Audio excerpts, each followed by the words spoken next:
Hello students, this is Vijaya Janardhan Ushir working as an assistant professor in Department of Chemistry at Maratha Vidya Prasarak Samaj, GMD College, Sinnar.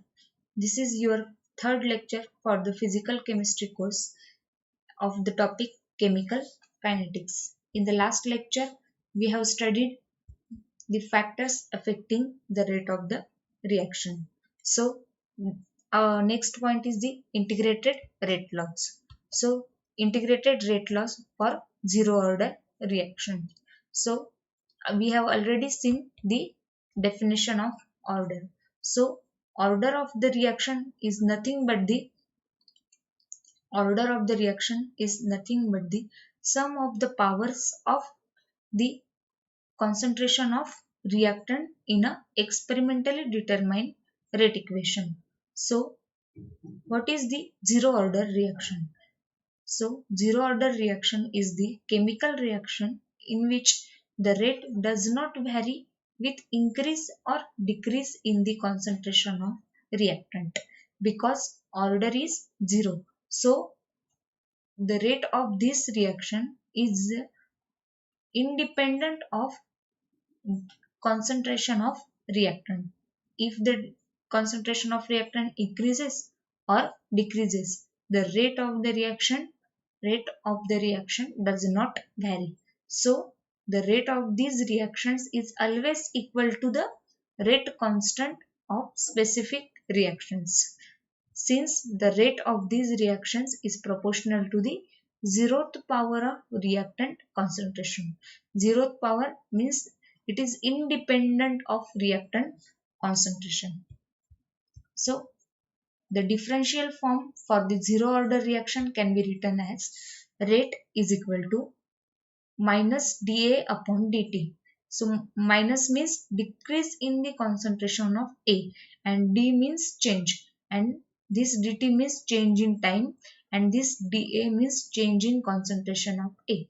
So rate is given by minus dA upon dt is equal to K into concentration of A 0. So K is the rate constant of a reaction and concentration of A is the A0 because the order of reaction is zero order. So it is equal to the rate constant K. So here rate refers to the rate of the reaction and rate refers to the rate of the reaction and K is the rate constant of reaction. So differential form can be rearranged and integrated on the both sides. So we get the required integral form as shown below. So this differential form can be rearranged and integrated on both sides. So we get the required integral form as shown below. So rate is equal to minus dA0. This A0 goes here. So rate is equal to minus dA0 upon dt is equal to K. So multiplying both sides by minus dt.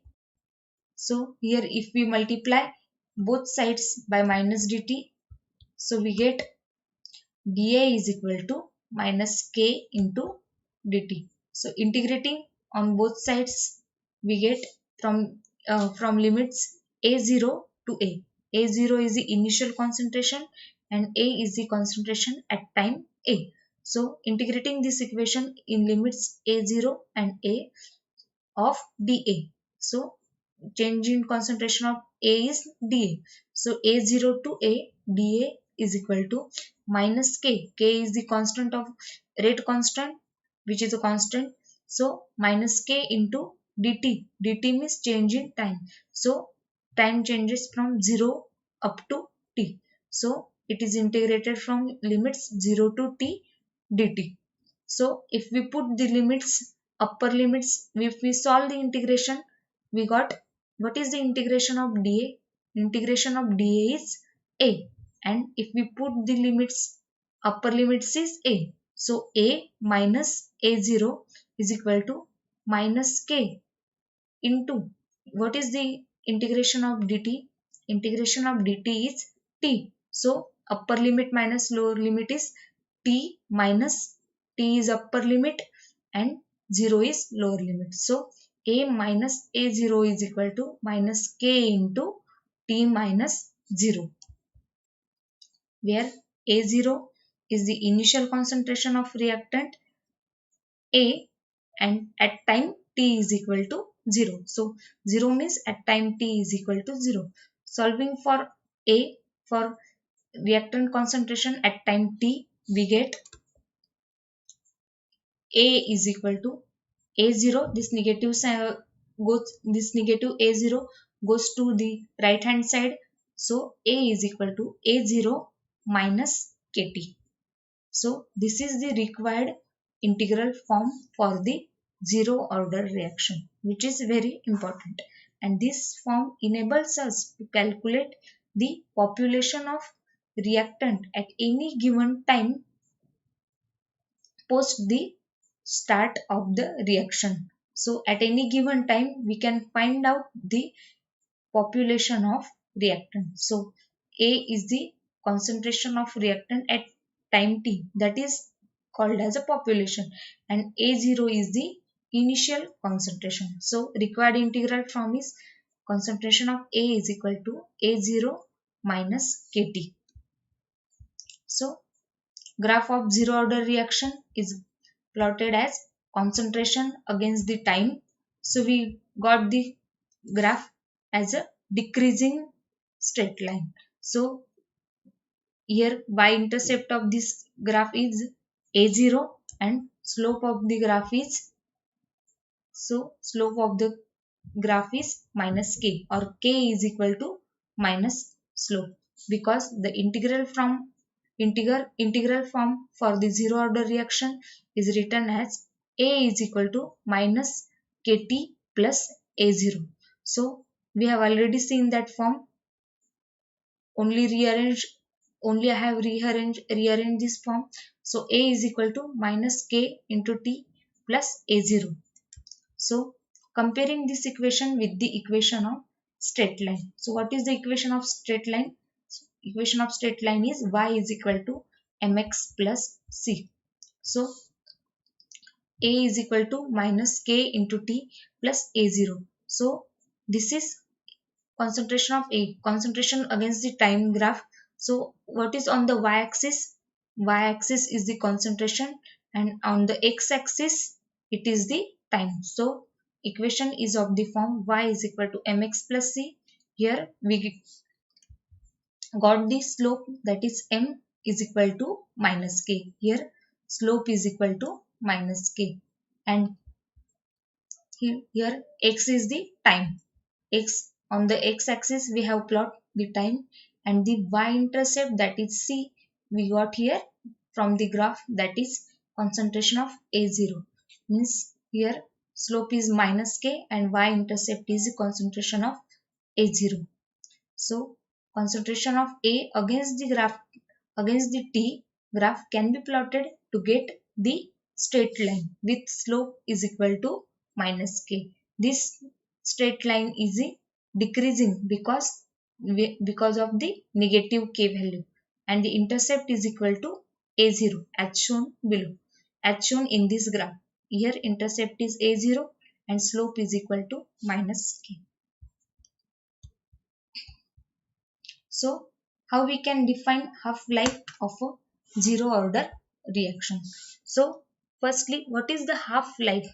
So the time scale in which there is 50% or half of the initial concentration of reactant is decreased is referred to as a half-life.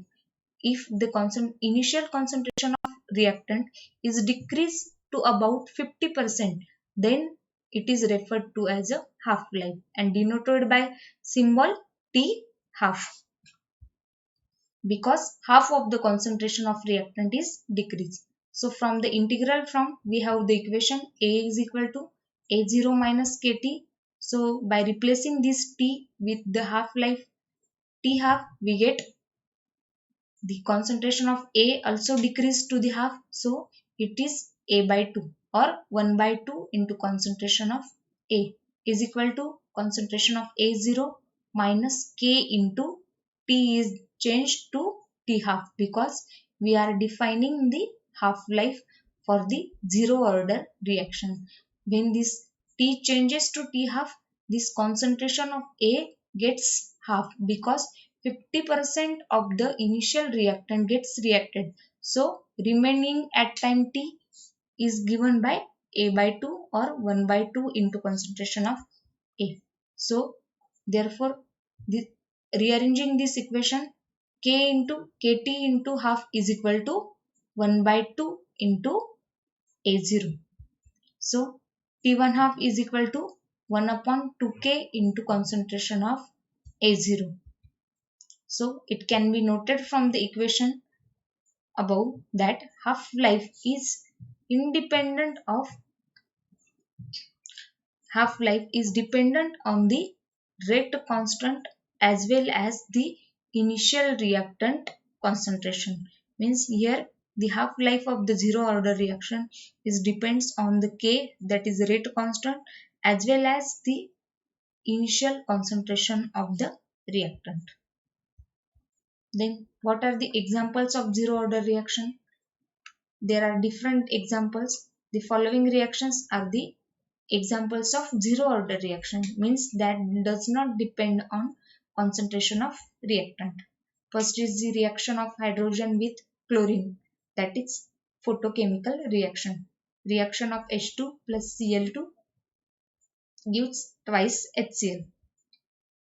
Also the decomposition of nitrous acid over hot platinum surface, that is twice N2O gives twice N2 plus O2.